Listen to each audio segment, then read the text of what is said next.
চরখোলা গ্রাম, বর্ষায় মানুষ চলতে পারে না।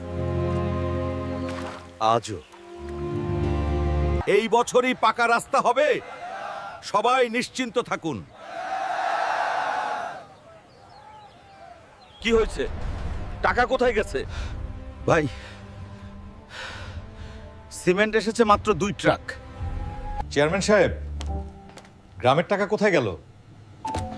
তুমি বেশি বুঝতে যাও না, নিজের কাজ করো। আমার নাতিটা কাদায় পড়ে হাত ভাঙছে। অ্যাম্বুলেন্স আইসা ঢুকতেই পারে না।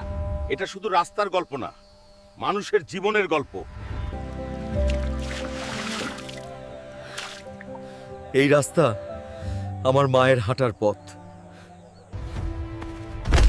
আমি বাধা দেব না, আমি দেখছি শুধু সত্য। এটা কি হচ্ছে? সত্য কখনো লুকানো যায় না। তুই মারিস নাই, তবু জিতছস। শক্তি দিয়ে মানুষ ভাঙায় আয়, সত্য দিয়ে ব্যবস্থা বদলানো যায়।